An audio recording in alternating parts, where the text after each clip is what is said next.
Saya belum pernah dapat 2 kali panggilan, saya baru dapat 1 kali panggilan, ya, dan saya akan datang. Nggak usah menayangkan panggilan kedua, saya akan datang. Ini kenapa dari polisi bilang panggilan kedua gitu? Jangan tanya ke saya dong.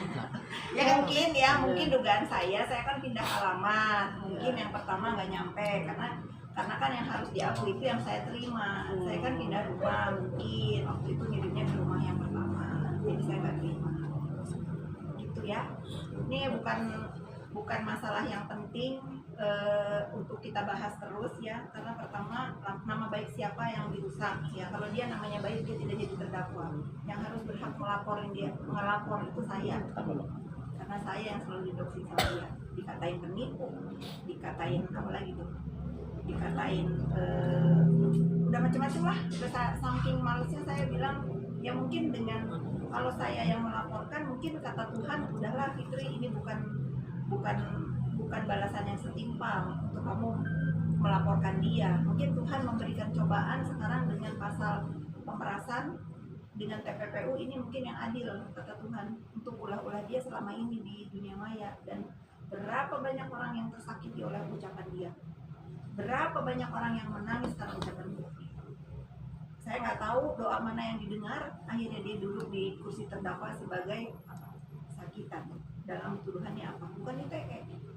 Pencemaran nama baik mah ya sudahlah, mungkin nggak berimbang buat menjerat dia, yang memang harus pasal pemerasan dan TPPU ini. Jadi kita fokus aja kepada materi persidangan ini, karena jangan sampai digiring-giring opini. Betul kata Kodensu kemarin, nggak fair rasanya buat penegak hukum. Kita memakai hukum yang mana? Kita harus percaya kepada siapa?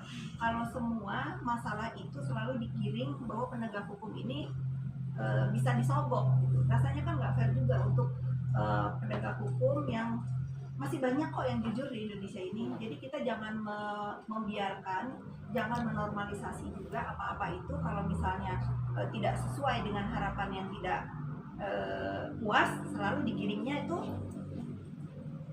penyuapan, sogok.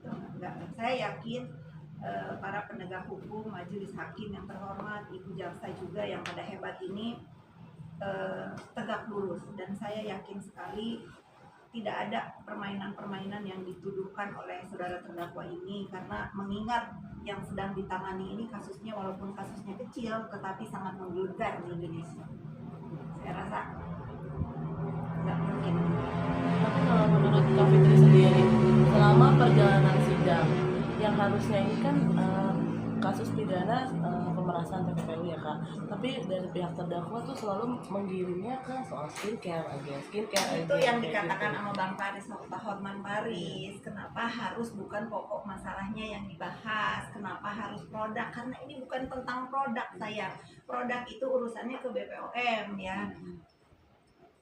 Sudahlah, saya juga saya bukan pakar hukum ya, tetapi melihat perjalanan persidangan ini lari dari harusnya membelanya kan kepada tuduhan, harus disangkal, pembuktiannya apa, dakwaannya apa gitu. Kok terdakwa juga marah-marah gitu ya. Ini kalau saya melihat ulah terdakwa di ruang persidangan, nggak heran ya, saya pernah melewati ini juga waktu nemenin dia. Kalian ada semua kan waktu itu ya, yang lempar dokumen di hakim, yang marah-marah, yang pura-pura pingsan. Belum yang pura-pura pingsan, kemarin baru jongkok doang kan. Ada edisi hampir. Ada yang bilang ya, ada yang nge-DM saya, terdakwa mau pura-pura pingsan tapi ingat sama tasnya di kursi diambil sama dipindahin, jadi dia sadar. Berarti dia nggak kurang totalitas kemarin. Dia bisa lagi yuk. Mungkin minggu depan ya, mungkin. Tapi Kak Fitri miris nggak sih melihat kemarin di persidangan juga sempat ada anaknya terdakwa sampai dibawa-bawa ke Ya udah, saya tebak dulu juga kan seperti itu. Iya. Alasannya kalau ini kan yang digoreng ini, oh ibu single parent, yang memilih single parent kan dia, iya nggak? Bapaknya kan semua ada, anaknya kan semua ada bapaknya. Bukan tidak mau bertanggung jawab loh bapaknya ini, karena saya tahu banget karena akses yang tidak diberikan menurut informasi seperti itu, dan saya rasa memang tidak. Jadi kalau misalnya kalian ini netizen ya, dia single parent, kalian tuh harus berimbang. Bagaimana dokter yang ada di situ yang anak itu banyak, yang didoksi, yang dibully, yang terus diancam, yang terus ya sudahlah. Jadi kita harus fair ya. Tapi dokter Reza sendiri kalau nggak salah nonton aku di Korean Show, dia bilang sempat insecure juga nggak sih karena Sampai pembuliannya sekarang ya. gitu sampai sekarang tuh, Kak. Sampai sekarang ya. Nah itu ya, maksudnya luka hati orang yang dibully itu kita tuh nggak tahu sembuhnya itu bisa kapan. Makanya saya kan selalu bersuara stop bullying, karena itu terjadi di keluarga saya, di anak-anak saya. Nah sekarang alhamdulillah anak saya sudah sedikit terobati lah ya, udah bisa menghandle dirinya untuk move on dari bullying di dunia. Kak, izin Kak, ini mungkin ada chat kakak yang tersebar itu tanggapannya gimana Saya sih Kak? 1.000.000% itu bukan chattingan saya. Oke. Ya, 1.000.000%, bukan lagi 100%. Saya tidak pernah senorak itu. Kalau saya nggak, bahasa itu terlalu alay buat saya. Saya itu nggak gitu. Cara saya ngetik, saya cara nulis itu ya udahlah. Ini menurut saya mungkin karena frustasi ya, frustasi untuk kubu terdakwa ini membuat mendoxing. Saya juga heran kenapa harus saya gitu. Semenakutkan itukah saya buat dia? Semengerikan itukah saya buat dia sehingga apa-apa itu dikirimnya saya, dibilang dalam, dibilang apalagi nih. Ya sudah, semenakutkan itukah saya buat Anda sehingga Anda itu rajin banget membuat doxingan-doxingan yang saya itu masih segar. Nggak mungkin, saya nggak mungkin tumbang dengan doxingan-doxingan. Kalian kan sudah tahu saya dibilang penipu. Mana korban penipuan yang pernah saya lakukan? Satu, sini datang ke rumah saya. Kalian kan sudah ke rumah saya semua, datang bawa ke rumah saya. Hari ini ada lagi katanya, saya bisnis kayu. Jangankan saya mau menebang pohon ya, ya. Jangankan menebang pohon ya, rumput aja kalau bisa nggak saya tebang, nggak saya cabut, karena itu saya sangat mencintai lingkungan. Di dalam rumah saya aja ada pohon. Gimana saya harus bisnis illegal logging atau apa itu? Saya nggak frustasi. Saya rasa ini terdakwa ini frustasi. Udah judul udah sudah itu berita yang paling menggelikan buat saya ya. Makanya saya tuh selalu males tanggepin. Kalau memang suami saya terlibat judul, udah dia duluan yang ditangkap di Republik ini ya. Itu aja. Nah, apalagi tuduhannya Markus, ada nggak orang korban yang saya Markusin datang ke, pokoknya segala tuduhan dia itu segala tuduhan dia itu yang banyak itu tidak ada satupun yang bisa dia buktikan dalam doxingan dia itu terhadap diri saya. Makanya saya ketawa kalau saking saya udah speechless yang lihat terdakwa ini sangat frustasi, ada aja yang dicari. Tapi akhirnya apa? Akhirnya dia kan pasti kesel kalau saya balas dengan ledekan-ledekan. Karena saya udah nggak bisa diam lagi kalau di doxing. Saya harus mirroring. Buat apa? Buat dia belajar. Kalau kamu bisa nyubit orang, ya kamu harus mau dicubit. Gitu.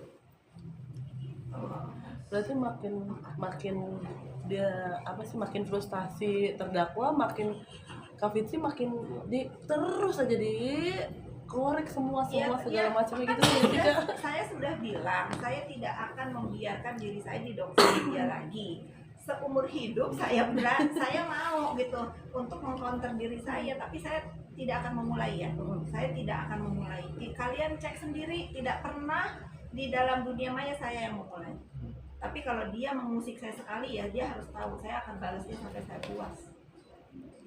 Bisa, saya sudah nggak bisa sabarin diri saya lagi untuk bullying di dunia maya. Dan mungkin ini apa yang saya lakukan ini juga menjadikan inspirasi buat para netizen yang tadinya dibully itu diem aja sehingga dia depresi sendiri, sehingga sedih sendiri. Akhirnya setelah melihat saya juga standing up buat diri sendiri, banyak yang mereka itu akhirnya tidak menormalisasi bullying dan melawan, dan akhirnya berhenti kan untuk bullying terhadap banyak sekali netizen yang akhirnya Kak setelah melihat kakak melawan, saya pun melawan, dan itu bisa mengobati dirinya untuk tidak merasa kecil.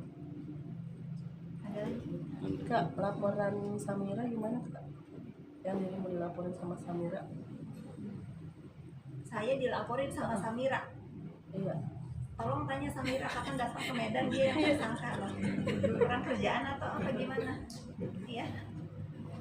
Saya challenge dong, tolong review nih untuk para yang mengerti ya per skincarean, coba dong review skincarenya Samira tuh yang overclaim itu kata BPOM ya.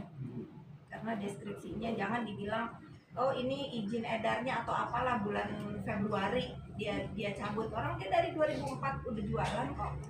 Jangan ngeles gitu, jangan ngeles. Nah ini untuk koreksi diri dia juga ya sebetulnya ya, ini kekuasaan Allah Subhanahu Wa Taala. Kalau dia membongkar atau mengusik usaha orang lain, Allah turun tangan. Untuk apa? Untuk membalas dia juga, karena apa? Dia nggak benar, dia sendiri kan nggak benar produknya. Apapun alasannya tetap aja diumumkan BPOM. Sip, aman. Nggak ada. Apalagi nih, mumpung aku mau